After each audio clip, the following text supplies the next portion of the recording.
Now, they talk about the fact that he received an imperial gold scepter, and he received the triple crown, which they would say came out of the Bible, right? Now, if they're saying that these things came out of the Bible, what we have to do is look at it from the aspect that it actually means, because there's reasons for things. They put out the Bible. They put out the Bible and didn't tell you that the Bible is a metaphysical book. That's why they have a metaphysical Bible dictionary that you can get, that's accessible. So there's such a thing as metaphysics in the Bible. So the Bible's not based on what it says in there. The Bible's a metaphorical book. And if you look at it from a metaphorical perspective, then you can get that spirituality that's intertwined between these words that they're speaking about. So I didn't make up the fact that they got 7 items. This is in like the history books. This is what I made up. They got 7 items. And 2 of the items, imperial gold scepter and triple crown, is in the Bible. So if those 2 are in the Bible, and one of those is the 7, because the triple crown would represent the head, because the crown is placed on the head.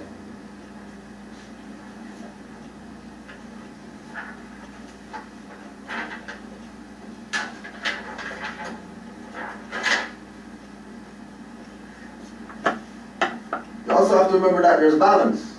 So His Imperial Majesty received items, and Her Imperial Majesty also received items. And out of the 7, she received 3. And 7 and 3 is 10.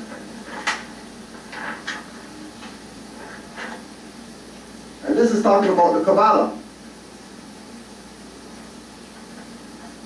And it's talking about the 7. The 7, 1, 2, 3, 4, 5, 6, 7. This is an invisible one, that's why it's dotted. So when you put this, bring these 2 together, and bring these together, and then bring these together, you have 7. And that 7 is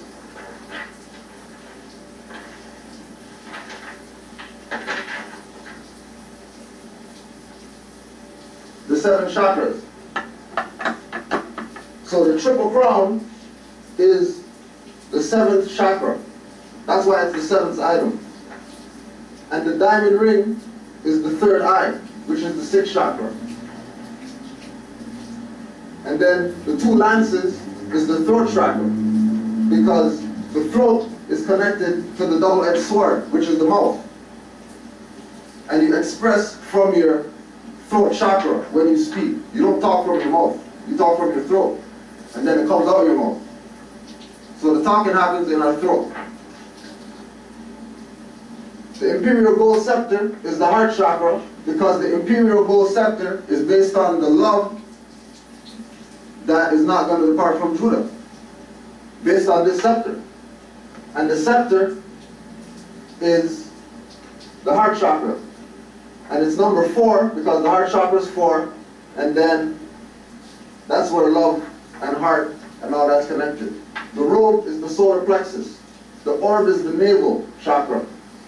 And then the jewel sword is the base chakra. The sword basically represents the penis, or the obelisk, because don't forget he studied Egyptian mysteries. So the obelisk is the jewel sword. Now the Metaphysical Bible Dictionary has a definition. We say that 7 is a number. 1, 2, 3, 4, 5, 6, 7. And we look at this from that perspective. We think that there's 7 things that he received. 1, 2, 3, 4, 5, 6, 7. And these things are the holy of holies, and when the things have nothing to do with nothing. It's about the hidden message of the 7. And what does the 7 mean? Because 7 is the number of perfection. 7 is the number of manifestation into the physical. So 7, according to the metaphysical dictionary, the number representing fullness in the world of phenomena. 7 always refers to the divine law of perfection for the divine natural man. Adam was a divinely natural man, and had he conformed to divine law, he would not have died. He would have just naturally slipped over into the spiritual man. In the spiritual, 12 is the number of fulfillment instead of 7. 7 is so universally used as a mystical number that its basis must be in some fundamental arrangement of the natural world. The golden candlestick that was made expressly for use in the tabernacle in the wilderness had 7 lamps. This candlestick of gold with its lamps was also later used in the temple that Solomon built in Jerusalem. It is mentioned in 2 Chronicles 13:11. We know that the tabernacle and the temple represented the body of man, and the 7 lamps were the symbols of the 7 centers in the organism, through which intelligence is expressed. Everybody knows of 5 of these avenues: seeing, hearing, tasting, smelling, feeling. There are 2 in addition to these: intuition and telepathy. The solar plexus is the organ of intuition, and the brain is the organ of telepathy. These lights have been dimmed by the 7 sins. These sins have also been given a 7-fold classification: pride, anger, lust, covetous, envy, gluttony, and sloth. The great purifying river of life must wash away these sins and their leprosy from the body. To bring this to pass, man must deny in 7-fold measure the darkness of error that obscures the inner light and life.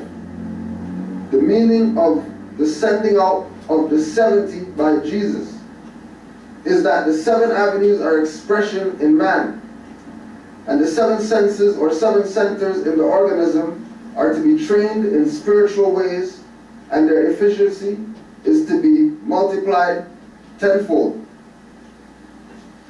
So 7 isn't just some number. This is some high metaphysical science that you've never been privy to, because the people who have this information are now elders, and the people who are in the position of putting forth this information are assigned to be in that position.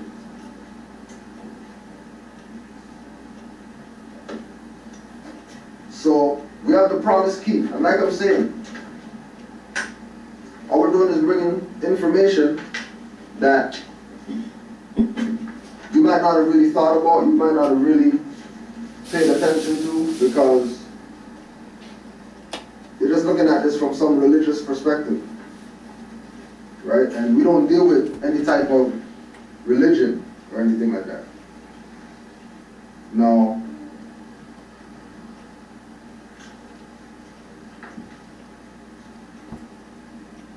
this particular book, The Promised Key, was written by G.G. Mara, M-A-R-A-G-H, who is our brother and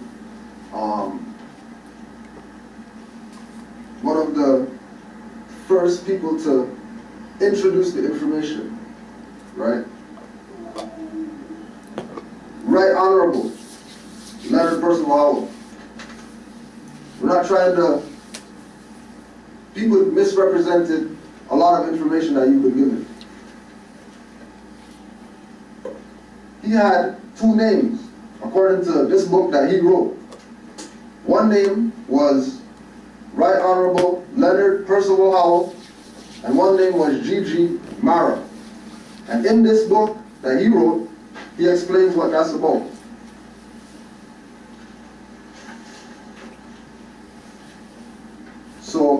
written by G.G. Mara, which by interpretation is Gangun Guru Mara, and when translated from Hindi to English is Teacher of the Famed Wisdom.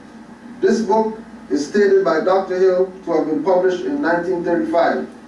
Hill noted 3 books as being responsible for the new doctrine in Jamaica: The Holy Penny, encountered by Reverend Charles F. Goodrich in Poland, Panama; the Royal Parchment Scroll of Black Supremacy, published in Jamaica by Reverend Fitz Valentine, Petersburg; and with the publication of The Promised Key, exponents of this new Ethiopian religion were persons.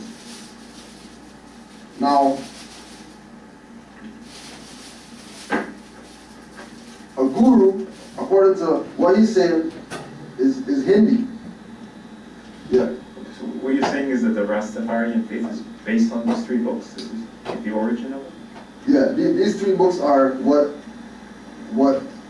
are the foundation of this particular school of thought. So the Holy Penny, the Promised Key, and the 3rd? The Royal Parchment Scroll of Black Supremacy. So these are just, like, it's not that this is just something that just came out of nowhere, you know what I'm saying, just because of some slaves and some dreadlock people or whatever. You know what I mean? Like, these were actually, like, high scientists and metaphysicians and people who were well versed in, if not all schools of thought, enough that they can have authority to speak on the subjects that they're speaking about. So in Hinduism, there's classifications of gurus. So he's saying that he's Gangun Guru. And Guru means teacher. Now, when you look through Hinduism, you see that there's different traditions in Hinduism, right? Now, the categorizing of the guru is basically saying that there's these different kinds of gurus. There's not just like a guru. If somebody says they're a guru, they're not just a guru. Like, they're a particular kind of guru, right? There's Vartma Pradashaka Guru. And this is any person who first shows one the path. There's a Shiksha Guru, a Diksha Guru, a Sannyasa Guru, which is one who initiates one into a particular order, and a Ketya Guru, which is God in the heart.